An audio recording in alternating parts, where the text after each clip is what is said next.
Bueno, entonces, en esta segunda parte del evolucionismo decíamos, el evolucionismo hace una clasificación en donde coloca a la sociedad europea, es decir, a la civilización europea, según sus palabras, como el estadio de evolución más elevado, diríamos, ¿sí? Y el resto, ¿sí? Se evalúan o se clasifican en función de las diferencias que tienen sobre eso. En realidad, más que sobre las diferencias, decíamos, es una visión respecto a las deficiencias, es decir, lo que le falta al resto para ser como yo, ¿no? Es decir, por faltantes, por algo así como por deuda, diríamos. En ese sentido, el evolucionismo es claramente una corriente etnocéntrica, es decir, se pone en el centro, ¿sí?, de lo cultural, y el resto, ¿sí?, solamente se relaciona con esa cultura en función de lo que le falta. El otro elemento que surge de esto es que en realidad no hay muchas culturas, sino que lo que hay es una gran cultura universal, ¿sí?, de la cual por la cual la mayoría de las sociedades pasan. Es decir, esta idea de linealidad significa que en realidad no hay caminos diversos, no hay caminos divergentes culturalmente, sino que hay uno solo, ¿sí? Entonces, por ejemplo, el evolucionismo va a considerar que todas las sociedades van a elaborar como elemento cultural intelectual, van a elaborar una lengua y una lengua escrita, independientemente si esa lengua es el alemán, es el inglés, es el español, etc. ¿Sí? Es decir, qué tipo de lengua es no importa, sino que es el elemento cultural de una lengua y una lengua escrita, ¿no? Son dos cosas distintas. o saltos, ¿no?, intelectuales diferentes. O por ejemplo, ¿sí?, la idea de deidades, ¿sí?, la idea de construcción de deidades. Por ejemplo, el evolucionismo va a considerar que un sistema religioso, un pensamiento religioso con una deidad única, Dios, Alá, Yahvé, etc., es un estadio superior a un sistema religioso, ¿sí?, de múltiples deidades, ¿tá? Lo mismo para el caso de la construcción del pensamiento respecto a la organización política, ¿sí? La idea de la construcción de un Estado moderno se considera mucho más evolucionada que una banda tribal o incluso que regímenes estatales no modernos, ¿sí?, feudales o prefeudales, etc. Entonces, en esa clasificación, el evolucionismo dice, bueno, el estadio superior es la civilización. Los otros dos estadios, o los otros dos grandes estadios que utiliza para clasificar, para ordenar esos elementos culturales que están presentes en cualquier sociedad, o en las sociedades que estudia, son el salvajismo y la barbarie. Es decir, haciendo una línea evolutiva, salvajismo, barbarie y civilización, ¿sí? Y en cada uno de esos tres hay estadios inferiores, medios y superiores. Esto es, cada estadio al mismo tiempo concentra otros tres estadios, inferior, medio y superior, como para ordenar de alguna manera qué elementos, ¿sí?, representan esto que decíamos antes, un salto evolutivo, tanto en lo material como en lo intelectual, ¿sí? De vuelta voy al ejemplo. Tener una lengua implica un salto evolutivo. Tener una lengua escrita implica un salto evolutivo mayor, ¿sí? Tener herramientas hechas de piedra, madera o hueso es una cosa, y tener herramientas o armas mediante la manipulación de metales es un salto superior, ¿sí?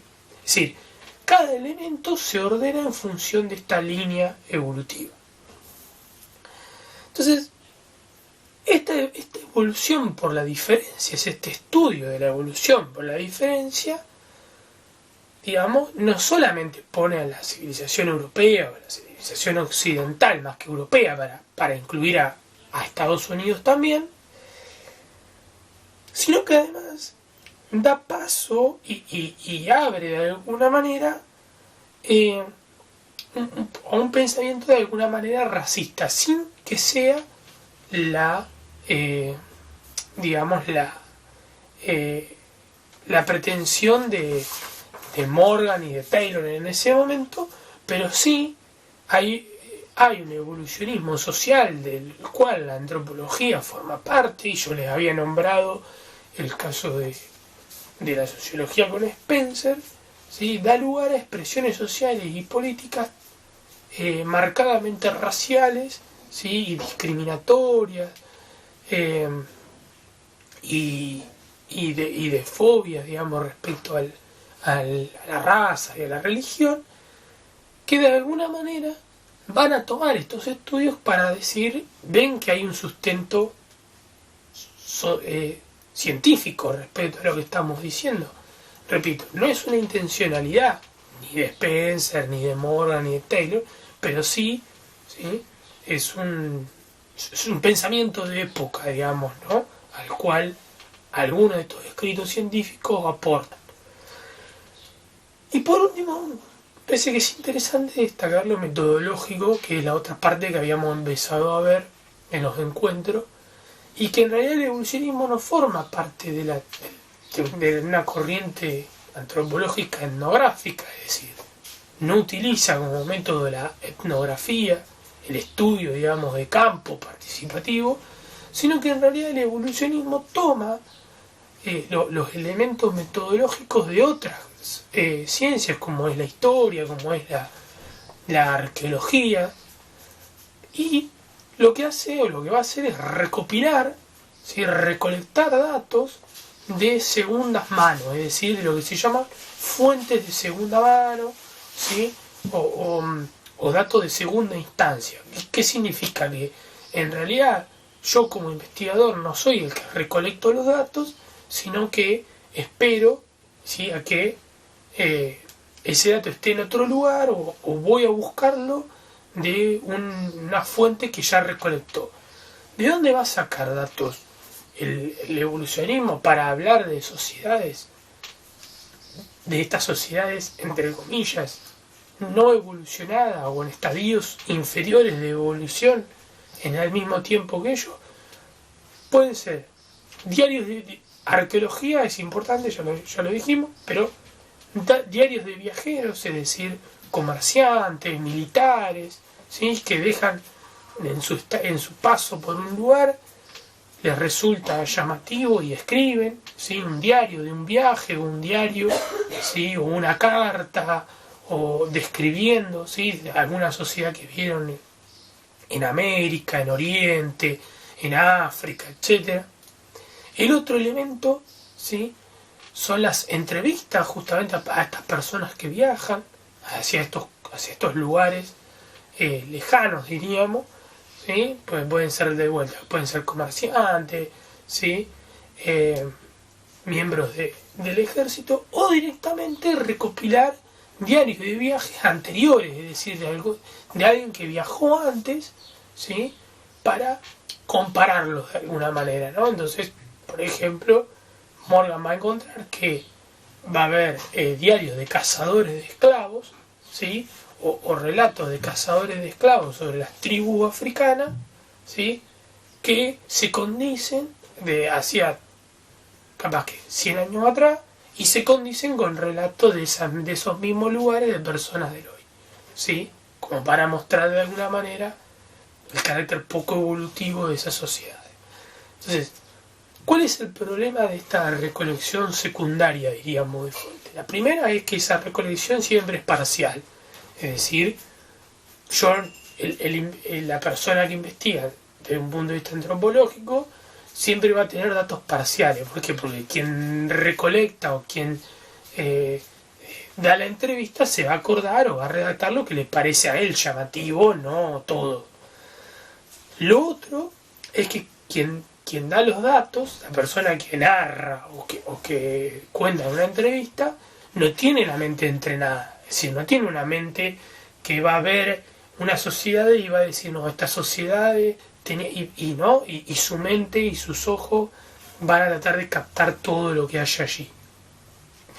Y el otro elemento que dificulta mucho el estudio mediante fuentes secundarias, que no significa que haya que descartarlas, es el hecho de la transferencia de prejuicios. Es decir, yo escribo un diario y digo, esto sucio, maloliente, negros de mierda, etcétera, etcétera. Digamos. Entonces yo toda esa carga prejuiciosa, digamos, ¿no? Yo la traslado en el relato y por lo tanto la persona que lo lee con pretensiones científicas puede cometer el error de trasladar esos pensamientos al postulado científico. Entonces, volviendo un poco al carácter evolutivo para cerrar. Esta corriente, una de sus grandes afirmaciones va a ser que en realidad todos recorremos este mismo camino evolutivo, como decíamos recién, pero no todos lo recorremos en el mismo tiempo. Entonces, para el evolucionismo, no es que la civilización, que la sociedad europea y norteamericana, la civilización occidental, sea más evolutiva porque es más evolutiva, sino es más evolutiva porque llegó primero al estadio en el que está. No es que el resto no va a llegar, sino que el resto tiene un tiempo de evolución menor al de la sociedad occidental. Por eso decía yo que estas expresiones, además de dar expresiones raciales, también van a abrir lugar a expresiones de coloniaje, de colonización de estas sociedades, siempre con la excusa de llevar la civilización a estos lugares, ¿no? Es un discurso muy, muy actual incluso todavía y muy retomado sucesivamente por gobiernos que promulgan la invasión, que promulgan la ocupación de la soberanía sobre otros territorios, etcétera, ¿no? La idea de llevar la democracia, llevar la civilización, llevar el desarrollo, ¿no? Sí, estas ideas, estas especies de eufemismos, ¿sí? Como especie de vengo acá a vengo a hacerte bien, para en realidad, ¿sí? Colonizar, apropiarse de los recursos, lo que ya sabemos. Pero esta etapa, que en realidad es una etapa de coloniaje, sobre todo de Asia y África, digamos, lo que se llama el surgimiento del imperialismo, ¿no? La expansión imperialista de los grandes países europeos. Bueno, esta teoría evolucionista de la antropología está en ese ojo de la tormenta, digamos, ¿no? Está ahí, ¿no? Discutiendo estos elementos en la medida en que también se producen estas colonizaciones y da lugar a este tipo de discursos. En un ida y vuelta, diríamos, ¿no? Es decir, el pensamiento evolutivo le da discurso al pensamiento político, ¿sí? Colonizador y viceversa. Entonces, esto es importante para destacar justamente de que esos preceptos, ¿sí? Son utilizados de otra manera, pero están dentro de la teoría evolucionista esta idea de que esas sociedades de alguna manera no es que necesitan ser ayudadas, pero sí están más atrasadas, es decir, está costando más llegar a estadios superiores de la evolución, y es por eso que hay que ayudarlos, dirían ellos. Bueno, entonces, hasta acá, ¿sí? El evolucionismo de la mano de Morgan.